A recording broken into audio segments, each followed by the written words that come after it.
আল্লাহরে খুশ করা লাগি শহর আছে হজ আজকাল যে অবস্থা শুরু হয়েছে যে মানুষের হজ ফরজ কিন্তু মানুষ উমরাত গিয়ে পড়ি কথা বলছেন না হজ ফরজ উমরাত যায় আর উমরাত গিয়া কিতা বলে একবারে ওলা সাহস আল্লাহর গোর রে ঘরে রাখিয়া আর শরীর কাপড় লাগাইয়াও মানুষের ছবি তুলতেন না এহরাম বান্ধিয়াও ছবি দিতরা সাহস মানুষের দেখাইতরা নি মতন না আল্লাহ নবীর সামনে দিয়া ক্যামেরা ধরি যাইতরা আর ভাষণ দিত এটা আসলে এটা জার্দির এক বুঝ তো বিরাদরানে ইসলাম হজ তৈয়া মানুষ উমরা লইয়া দেওয়ানো হইছেন আর বেটিনতে মুহরিম পুরুষ তৈয়া যারারে লইয়া দাওয়া ছাড়া হজ হয় না নাইনি যে সমস্ত মহিলা অকল মুহরিম ছাড়া হজ যাই হজ হইব নি কেন হইতো নাই বলে হজর শর্তগুলোর মাঝে বেটিন তো লাগে একটা অন্যতম শর্ত হইল লগে মুহরিম থাকতা নতুবা কমপক্ষে তার স্বামী থাকতা এখন এটা বাদ দিয়া জুস উঠিছে হুশ কই গেছে এখন দুমছে আরেকজনের বিভিন্ন লোকের লোক ধরিয়া তাই হজ করিয়া তাই নিজে নিজে মশলা দিতরা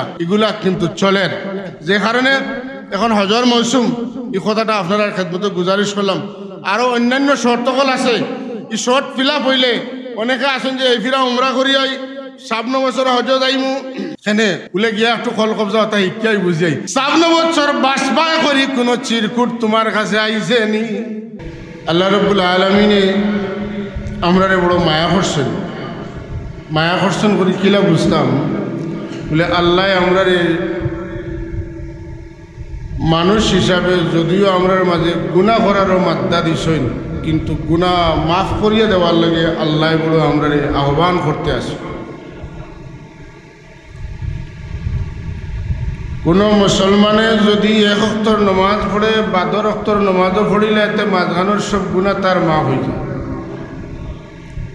১ বছর রোজা রাখে ১২ বছর রোজা রাখলে তার মাঝের গুনাহ মাফ হয়ে যায় এক উমরা করে এক উমরার বাদে আরেক উমরা করে তার মাঝখানোর গুনাহ মাফ হয়ে যায় এক হজ করে যদি তার পিছনের জিন্দগির সমস্ত গুনাহ আল্লাহ মাফ এর মাঝে আল্লাহ সপ্তাহে এক দিন দিছেন জুমার দিন এর মাঝে আল্লাহ আমরা রাত্রের একটা নির্দিষ্ট সময় দিছেন এই সময় আল্লাহ আমরা সবে বরাত দিছেন সবে কদর দিছেন আল্লাহ আমরা হজ দিছেন উমরা দিছেন এমন কিছু দিন কিছু সময় কিছু স্থান দিছেন এটা জায়গাত গিয়া দোয়া করলে আল্লাহ দোয়া ফিরেন না তওবা করলে আল্লাহ তওবা কবুল করেন সুবহান খাস করিয়া যেমন রাসূলুল্লাহ সাল্লাল্লাহু আলাইহি ওয়াসাল্লাম রোজায় আথর আরফার ময়দানও জিলহজ্জর ৯ তারিখ সূর্য পশ্চিম আকাশে ডলাতনে শুরু করিয়া মগরিব পর্যন্ত কোনো মানুষ হুশে বেহুশে হজাগে ঘুমে আটিয়া গাড়িয়ে সোয়ারিয়ে যে কোনো সুরতে যদি পৌঁছে যায় আল্লাহ তারে মাফ করে ফোকা সুবহানাল্লাহ সারা বছর মাঝে একদিন কোন দিন জিলহজ্জর ৯ তারিখ তো আল্লাহ এক দরজা খুলিয়া রাখছেন আমরা লাগি কোনো সময় ঠিক নাই কোনো দিন ঠিক নাই কোনো বার ঠিক নাই কোনো মানুষ যদি রাসূলুল্লাহ সাল্লাল্লাহু আলাইহি ওয়াসাল্লামের রোজা শরীফের সামনে গিয়া আল্লাহর হাবিবরে ওসিলা লইয়া আল্লাহর কাছে তওবা করে যখন তওবা করব যদি মানুষ তওবা করার সময় কয় যে আয় আল্লাহ আমি আমার বাড়িতে বই এই গুনার তওবা করতাম পারতাম তো আপনার হাবিবর রোজা একত্তর খাসাতাইছি তান্ডে ওসিলা দরিয়া তোমার কাছে দোয়া করি আর আল্লাহর কাছে মাফ চাই আল্লাহ এখন আমার হাবিবে যদি তানি উম্মতর পক্ষ লইয়া আমার কাছে সুপারিশ করিলেন এলে আমি গ্যারান্টি দিলাম বড় শক্তভাবে বড় মজবুতভাবে গ্যারান্টি দিয়ার আমার এই বন্দারে আমি জমিন তলে মাফ করিয়া বিদায় দিমু ولو أنهم ظلموا أنفسهم جاءوك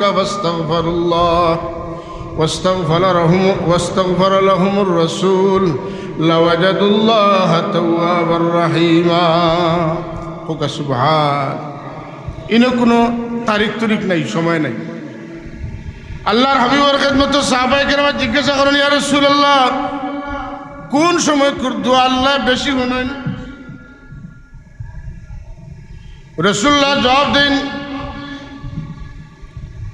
যখন কোনো মানুষে ফরজ নামাজ পড়িয়া দোয়া করে লগে লগে আল্লাহ তার দোয়া কবুল করেন, শেষ রাত যদি দোয়া করে তার দোয়া আল্লাহ কবুল করেন। সুবহানাল্লাহ। তো বোঝা গেল দোয়া কবুলের কিছু নির্দিষ্ট সময় আছে, আছে না না?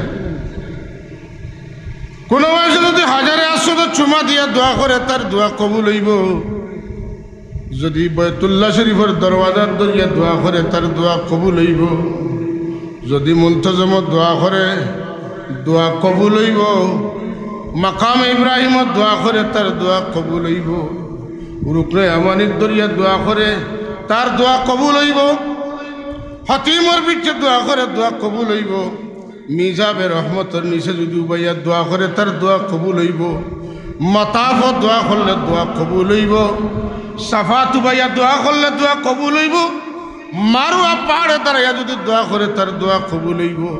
এই সারাটা জায়গারে আল্লাহ পাকে মকবুল বানাইয়া রাখি দিয়েছেন, যেখানে দোয়া করবো ওখানে দোয়া কবুল হইব।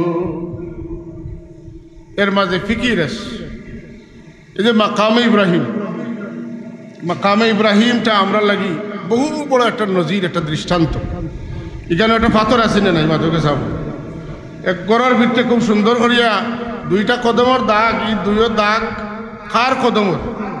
হয়তো বাবা আদম আলাইহিস সালাম, ইব্রাহিম আলাইহিস সালাম নাই, ইব্রাহিম আলাইহিস সালাম তো তার নবী হলোর কদমর দাগ আর দুনিয়াত বহু আছিল। কোন কদমর দাগে ইজ্জত পাইছে না, সম্মান পাইছে না। কাবা শরীফের খান্দাতি কদমর দাগ রে বেষ্টন করিয়া রাখা হয়েছে। ই মাকামর কথা আল্লাহ কোরআন শরীফে উল্লেখ করছেন। সুবহানাল্লাহ। নাকি দা মাকামে ইব্রাহিমের কথা কোরআন শরীফে আছেন। হযরত ওমর রাদিয়াল্লাহু তাআলা নিয়ে হুজুরে পাক সাল্লাল্লাহু আলাইহি ওয়াসাল্লাম লগে কাবা শরীফ তওয়াফ করা, আর মনে মনে চিন্তা করেন যে আমি কাবা শরীফ তওয়াফ করি, আর এই কাবা শরীফ বড় কষ্ট করিয়া হযরত ইব্রাহিম আলাইহিস সালামে তার থান বেটা হযরত ইসমাইল আলাইহিস সালাম বানাইছেন। আল্লাহ বেহেশতের পাথর দিছেন, এই পাথরের উপরে খাড়া হইয়া ইব্রাহিম আলাইহিস সালামে খাম করছেন, ঘর বানাইছেন। তাই যে ত্যাগ স্বীকার করলা, এর বদলা আমরা তো তার কোনো শুক্রিয়া আদায় করি আর না। যদি আল্লাহ তার হাবিবরে জানাই দিতা যে আমার হাবিব 60টা তওয়াফ শেষ হওয়ার পরে মাকামে ইব্রাহিমের খান্দার 2 রাকাত নামাজ পড়িয়ে যদি আল্লাহ ফাঁসি দিতা, তো ইব্রাহিম আলাইহিস সালামের শুক্রিয়া আমরার পক্ষ থেকে আদায় হইল নে। চক্কর দেন, তওয়াফ করেন, আর মনে মনে মনে মনেও চিন্তা করেন। 7 চক্কর ফুড়া হয়েছে, আল্লাহর হাবিবের খেদমত আয়াত কারিমা নাযিল হইছে। واتخذوا من مقام إبراهيم مصلى। سبحان الله। আমার হাবিব মাকাম ইব্রাহিম রে মুসাল্লা বানাওকা, মাকাম ইব্রাহিম রে 7 তওয়াফ করিয়া মাকাম ইব্রাহিম রে সামনে রেখে 2 রাকাত নামাজ আদায় করুকা। মাকাম ইব্রাহিমের দাম আগে তো কমছে না বাড়ছে? বাড়লো কেন? আর বাড়লোতে রসুল্লাহর জমানাত বাড়লো কেন? এর আগেই নমাজের কথা আইলো না কেন? তার মাঝে ছোট একটা কারণ আছে, যদিও কথা ছোট কিন্তু কথাটা বড় মহান। ইব্রাহিম আলাইহিস সালামে কাবা শরীফ বানাইয়া কয়েকটা দোয়া আল্লাহর দরবারে করছেন না? রব্বানা তাকাব্বাল মিন্না ইন্নাকা আনতাস সামিউল আলিম ওয়া তুব আলাইনা ইন্নাকা আনতাত তাওয়াবুর রহিম। ربنا وجعلنا مسلمين لك ومن ذريتنا أمة مسلمة لك وأرنا مناسكنا وتب علينا إنك أنت التواب الرحيم. 2 নম্বর দোয়া। 3 নম্বর দোয়া করেন ربنا وابعث فيهم رسولا منهم يتلو عليهم آياتك ويعلمهم الكتاب والحكمة ويزكيهم إنك أنت العزيز الحكيم. 3 নম্বর দোয়া সম্পর্কে কইয়া 2 নম্বরে যাই, 2 নম্বর তো 1 নম্বরে যাই, উল্টা যাই। 3 নম্বর দোয়া হইল রব্বানা ওয়াবাস ফীহিম রাসূলাম মিনহুম। ও আল্লাহ, তুমি তারার মাঝে একজন রসুল পাঠাইও খারার মাঝে রব্বানা ওয়াজআলনা মুসলিমাইনি লাকা ওয়া মিন যুররিয়াতিনা, আমার আওলাদর মাঝে ইসমাইল আলাইহিস সালাম আর ইসমাইল আলাইহিস সালামের আওলাদর মাঝে একজন রাসূল পাঠাইও। সুবহানাল্লাহ। ইসমাইল আলাইহিস সালামের আওলাদর সিলসিলাত কোন নবী নাই, তবে এক নবী যিনি সারা নবী ঘর নবী। সুবহানাল্লাহ। আর ইসহাক আলাইহিস সালাম তিনি কোন কোন রায়াত মতো ২৪,০০০ নবী আইছেন বনি ইসরাইলের মাঝে, কিন্তু বনি ইসমাইল আর কোন নবী নাই, বনি কেনানার মাঝে আর কোন নবী নাই। এক নবী মুহাম্মদুর রাসূলুল্লাহ সাল্লাল্লাহু আলাইহি ওয়াসাল্লাম শুধুমাত্র তাইনো নবী, কিন্তু তাই এমন নবী যে নবীর উপরে ঈমান না আনলে কোন নবীও নবী হইতে পারছেন না। হাজরিনে মজলিস, ইব্রাহিম আলাইহিস সালাম দোয়া করলেন, রব্বানা ওয়া বা'স ফীহিম রাসূলাম মিনহুম। ও ইসমাইল আলাইহিস সালামের যে আওলাদ দিবা, আওলাদ হলোর মাঝে তনে একজন নবী দিও। একবার হোক সুবহান। এলে বুঝা গেল ইব্রাহিম আলাইহিস সালাম ও পাথরের উপরে উবাইয়া অন্যান্য দোয়া যদিও করছেন, কিন্তু দোয়া হলোর মাঝে সবচাইতে শ্রেষ্ঠ দোয়া ইব্রাহিম আলাইহিস সালামের ও দোয়া যে আমার এই মেহনতের বিনিময়ে আমার খানদানের মাঝে একজন নবী দিও। সে এই নবী কোন নবী? বলে নবী মুহাম্মদুর রাসূলুল্লাহ। লাগি নবী হলোর কদমর দাগ, কদম রসুল তখন বিভিন্ন জায়গাত কদমর দাগ ওগুলো আছে, কিন্তু দুনিয়ার সমস্ত কদমর দাগ ওগুলো এখানে করিয়া ইব্রাহিম আলাইহিস সালামের মাকামের সামনে খাড়া করলে সমান হইতো নাই। ই পাথর খালি বেশটি পাথর হওয়ার কারণে আল্লাহ বেড়া দিয়ে রাখছেন না, রাখাইছেন না, হেফাজত করাইতে না, বরং এই পাথরের উপরে দাঁড়াইয়া ইব্রাহিম আলাইহিস সালামে আল্লাহর হাবিবর আগমনের দোয়া করছিল। গতিকে এই পাথরের দাম তখন বাড়িছে। এই পাথরের উপরে উভয়া দোয়া করার দোয়া কবুল হয়েছে না হয়েছে না? আর এই পাথরের উপরে আল্লাহর হাবিব এর আগমনের দোয়া করার কারণে এই পাথরের মকবুলিয়ত দাম আরো বাড়ছে না বাড়ছে না? একজন মানুষ যদি কি কথা চিন্তা করিয়া মাকামে ইব্রাহিমের খান্দার যাওয়ার বাদে ওলা দিল বানাইয়া ও কথা চিন্তা করে দোয়া করে, যে তার দোয়ার ওজন বাড়বো না কমবো? লাগে হজ বহুত মানুষ যাইবা ইখানোর যত জিনিস সকল আছে, দরজা, মুলতাজাম, হাজারে আসওয়াদ, রুকনে আমানি, হতিমে কাবা, মিজাবে রহমত, সাফা, মারওয়া, জমজম, এটা সব ঐতিহাসিক জিনিস সকল। কথা ঠিক না? না, সাফা মারওয়া দৌড়ানির সময় আমরা তো মনোকর্ম করি, আমার খান মানুষে যে হযরতে হাজরা আলাইহিস সালাতু ওয়াস দৌড়াইছেন, আমরাও দৌড়াই। আর আছেন না কথা বলা নি না? এখানে বহুত কথা আছে। হযরত ইব্রাহিম আলাইহিস সালাতু ওয়াস ইসমাইল আলাইহিস সালাতু ওয়াস রে যে এই জায়গা তৈয়া গেলা, এই যে কুরবানি, এই যে ত্যাগ স্বীকার করছ, এটা ছোট জিনিস নি। ফিলিস্তিন তোলে শাম হিজরত করো, ৮৩ বছর বয়স হয়ে গেলে কোনো আওলাদ নাই। আল্লাহ যদি আওলাদ দিলা তখন যাও অননিয়া তৈয়াও, যেখানে খানি ফানি নাই, খেত কৃষি নাই, আল্লাহর হুকুমে তৈয়া গেলাম। ইসমাইল আলাইহিস সালামের কদম তনে জমজম কুয়ার উৎপত্তি হইল, পানির পিয়াস হইল, পানির পিয়াসে কান্নার বেগ বাড়িল, পাওয়ার আঘাতর পাওয়ার বাড়িল। কাবা শরীফ পর্যন্ত আল্লাহ রাব্বুল আলামিনের আগে জমজমের পানি আনিয়া রিজার্ভ রাখলা। আর ইসমাইল আলাইহিস সালাম পাও দিয়া যেখানে কদম মুবারক দিয়ে যেন আঘাত করলা, ও জায়গা বাইদি নিয়া পানি বার করলা। আর কোনো জায়গা আল্লাহ এর আগে পাইছেন নানি, বাদে পাইছেন নানি, বাদে বার করাইলা না খেনে, আগে করাইলা না খেনে বলে না। যার পেশানির মধ্যে নূরে মুহাম্মদি আছে, তানে পানি দিয়ে আমি কষ্ট দিতাম না, তান পানি খাইবা। আর তা নসিলায় কিয়ামত পর্যন্ত এই জমিন আবাদ হব। এর লাগি এখানে যে ত্যাগ আছে, এই ত্যাগের ইতিহাস যদি কোনো মানুষের দিল রাখিয়া এখানে দৌড়ায়, এখানে উবায়, এখানে দোয়া করে, দোয়ার ওজন বাড়বো না কমবো? মাথা হাজারে আসওয়াদ হাজারে আসদ আল্লাহ নবী ফরমাইছেন যে আল্লাহ হাজারে আসদ দেখাইলে কিয়ামতের দিন জিব্বা দিবা, আর এখন হাজারে আসদর চৌক আছে সুবহানাল্লাহ। পাথরের চৌক থাকেনি পাতুন না জি না, ই পাথরের চৌক আছে। ই পাথরে আপনার আমার মুখ দেখে না, ই পাথরে আপনার আমার দিল দেখে কোকা সুবহানাল্লাহ। খে গেছেন হাদিসা হইবার লাগি, আর খে গেছেন আল্লাহরে খুশ করার লাগি পাথরের দেখে।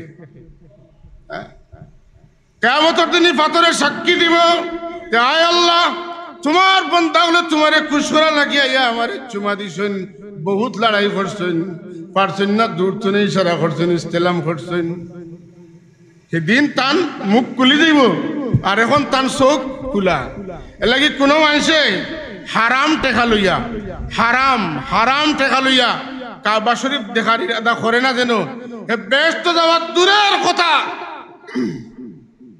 তার কপালত যখন শিল মরি দেয়। যে মানুষে হারাম টেকা লইয়া হজ যায়, হে বুঝাইতো যায় যে তুমি কইসলে হজ আইতাম, আমি হারাম লইয়া আইছি, পারলে কিচ্ছু করিলাই হোক না। ইতিহাস সিরতর কিতাব পড়িয়া দেখো কাবা শরীফ তামির হইল, হ্যাঁ ই হতিম খানে, হতিম তো আসিল না, ই গরের এক মাপ আসিল না নি, লম্বা কতখান হইতো, প্রস্থ কতখান হইতো, উচ্চতা কতখান হইতো, দরজা কোন দিকে হইতো এটা আসিল না, খুবই বৈষ্ণব দুই দরজা আসিল না, দরজা মাটি পর্যন্ত লাগাইল আছিল চৌকাট।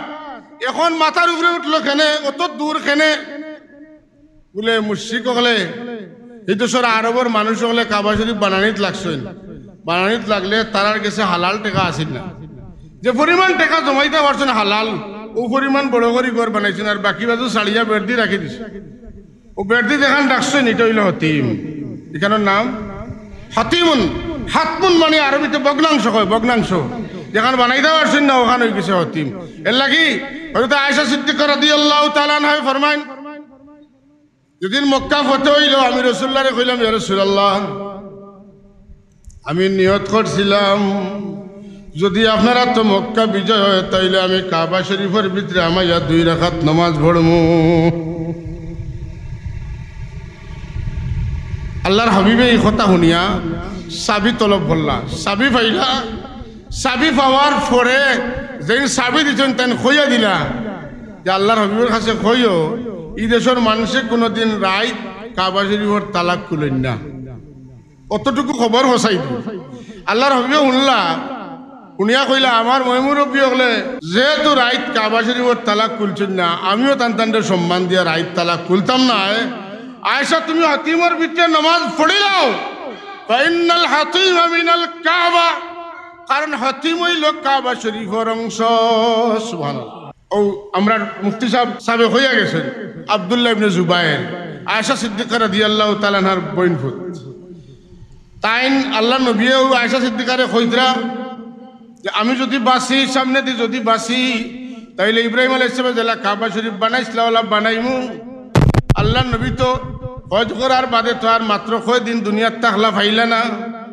ই গোফিকান আব্দুল্লাহ ইবনে জুবায়ের তান মই খালার খাস্তনে আয়েশা সিদ্দিকার খাস্তনে শুনছেন, আর মনে মনে নিয়ত করছেন যদি আল্লাহ আমার কোনোদিন এই এলাকার কর্তৃত্ব দান করেন তে রাসূলুল্লাহ জেলা চাইছিলা ওলা কাবা শরীফ বানাইমু। হাসাও তাইন খলিফা হইলা হযরতে জুবায়ের রাদিয়াল্লাহু তাআলা আনহু ওইয়া তান কাবা শরীফ রাসূলুল্লাহ জেলা আশা করছিল ওলা বানাইছিলা। আগে দিয়ে দরজা, আগে পিছে 2 দরজা, মাটি পর্যন্ত চৌকাট পৌঁছিছে, কিন্তু জালিম হাজ্জাজ ইবনে ইউসুফ হওয়ার পরে নিশান মিটাইয়া মুশরিক হলে জেলা বানাইছিল ওলা ফিরাইয়া বেঠাই বানাইছে। আমি বেটারে খুব দোষী না, এটা যদি বাংতো না আমরা লেখান মানুষে হতিম পাইলা না, আমরা পারলাম না নি কেউ তালা খুলি আমরা দিলেও না নিবিতে আবার নামাজ পড়তাম। আল্লাহ যেটা করেন ভালো লাগে করেন, দুশ্মন তো নেও ফায়দা হয়। ও আমরা হতিমও নামাজ পড়বা লাগি লড়াই করি, আছেন না না? তো ও দেখছেন নি যে হাফিজ বলে সারা রাত কোরআন শরীফ পড়েন, পড়তে পড়তে পড়তে পড়তে সারা শেষ করিয়া আবার সূরা ফাতিহা শুরু করিয়া সূরা বাকারার 1 রুকু পড়িয়া তৈনি না কেনে এটা বেদাত নিনা সুন্নত বলে সুন্নত। রাসূলুল্লাহ আফসোস করছেন বালা কাম আমি পারলে যদি হায়াতে বাঁচিতে কর্মু এখন আমি সাহেব কোরআন শরীফ খতম শেষ করিয়া আবার তুলিয়া তৈন যদি পারিতে খতম ফুরাইমু এই যদি খতম ফুরাইতা না পারেন তাইলে খতম ফুরানির সওয়াব পাইবা। তাই হোক সাহেব বল আমি আয়াত পড়িছিলাম ওয়ালিল্লাহি আলান নাস হিজ্জুল বাইতি মান ইসতাতা ইলাইহি সাবিলা। আল্লাহরে খুশ করা লাগি শর্ত আছে হজ। আজকাল যে অবস্থা শুরু হয়েছে যে মানুষের হজ ফরজ কিন্তু মানুষ উমরাত গিয়ে পড়ি কথা বুঝছেন না হজ ফরজ উমরাত যায় না আর উমরাত গিয়া কিতা বলে একবারে ওলা সাহস আল্লাহর গোর রে ঘরে রাখিয়া আর শরীরও কাপড় লাগাইয়াও মানুষের ছবি তুলে হ্যাঁ তুলতেন না এহারাম বান্ধিয়াও ছবি দিতরা তো সাহস মানুষের দেখাইতরা নি মাতুন না আল্লাহ নবীর সামনে দিয়া ক্যামেরা ধরি যাইতরা আর ভাষণ দিতরা। এটা আসলে এটা জার্দির এক বুঝ। তো বিরাদরানে ইসলাম হজ তৈয়া মানুষ উমরা লইয়া দেওয়ানো হইছেন আর বেটিনতে মুহরিম পুরুষ তৈয়া যারারে লইয়া দাওয়া ছাড়া হজ হয় না নাইনি যে সমস্ত মহিলা অকল মুহরিম ছাড়া হজ যায় না হজ হইব নি কেন হইতো নাই বলে হজর শর্তগুলোর মাঝে বেটিন তো লাগে একটা অন্যতম শর্ত হইল লগে মুহরিম থাকতা নতুবা কমপক্ষে তার স্বামী থাকতা।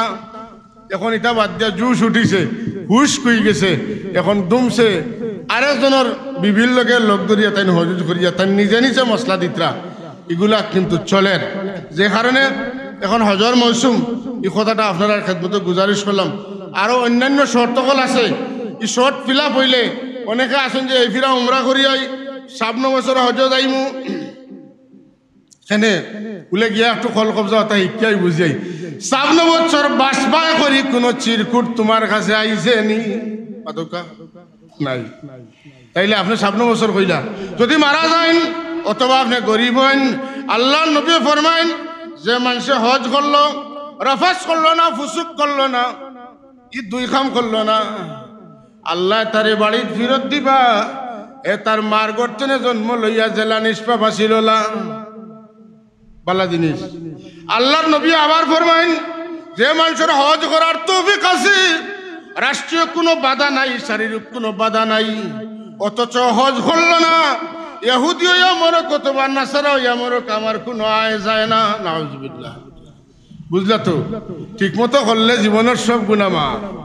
আর যদি করেন না তাহলে কিতা মরবা মুসলমান হইয়া মরতা তো নাই।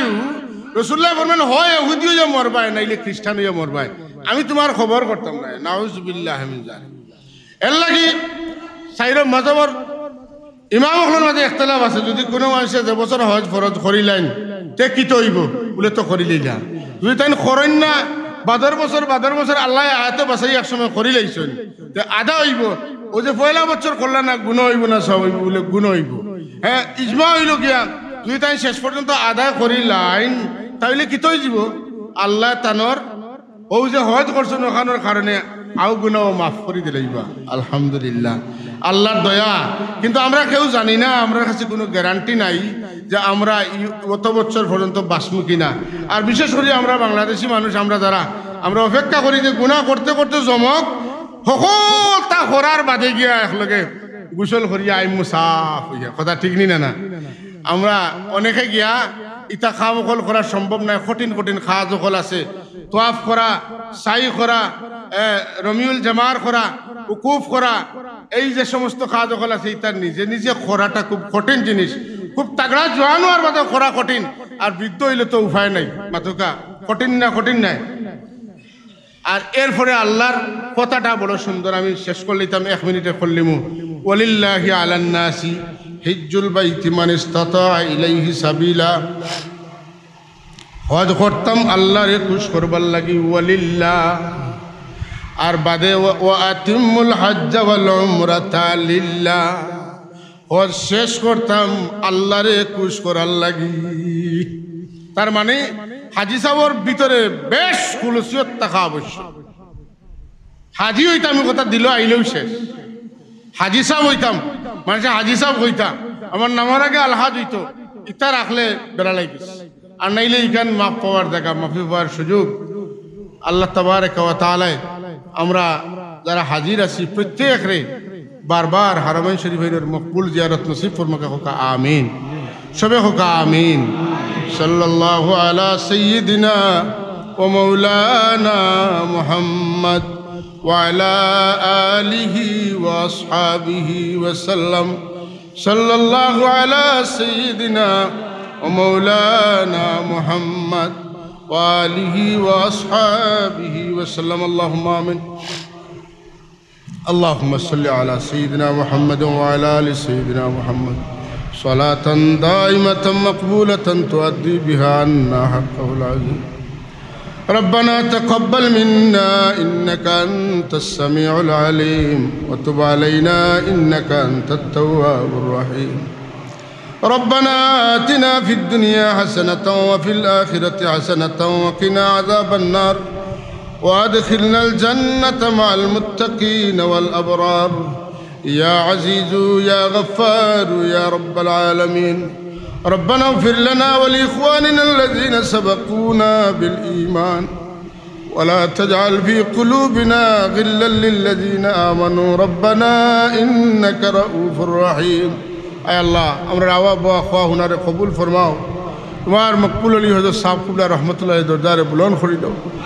আল্লাহ তোমার বান্দা যদি আমরা এই হকর মাঝে জমায়েত হইয়া না যাইতে আমরা অবশ্যই বিভ্রান্ত হইলাম মনে। আল্লাহ তোমার বান্দারে তুমি লায়েক জাযা দাও। আল্লাহ তোমার মকবুল ওলির রুহানি তওয়াজ্জু আমরা নসিব ফরমাও। আমরা সব আটকাইল গাঁটনে আমরা উদ্ধার করিয়া দাও। আল্লাহ আমরা আমল রে ইসলাহ করিয়া দাও। আমরা দিন ও দুনিয়ারে রোশন করিয়া দাও। হর কিসিম ফিতনা থেকে আল্লাহ তুমি আমরা বাঁচিয়ে আমরার তরফ থেকে অসংখ্য অগণিত দুরুদ ও সালামের হাদিয়া সোনার মদিনাতে আপনার হাবিবের খিদমতে পৌঁছে। আয় আল্লাহ হুজ্জাজ হলোর সফর রে আসান করে দাও। মকামাতে মুকদ্দাসাত গেলে আমরা কতখানি ইয়াদ করে। ইয়া আল্লাহ আমরা দিন জমিন ও তখতাম না আমরা সকরাতে আসান করে দিও। মৌতের সময় আপনার হাবিবের দিদার নসিব ফরমাইয়া আমরার জবান তনে পাক কলিমা জারি করে দিও। সুবহান রাব্বিকা রাব্বিল ইজ্জাতি আম্মা ইয়াসিফুন وسلام على المرسلين الحمد لله رب العالمين. السلام عليكم.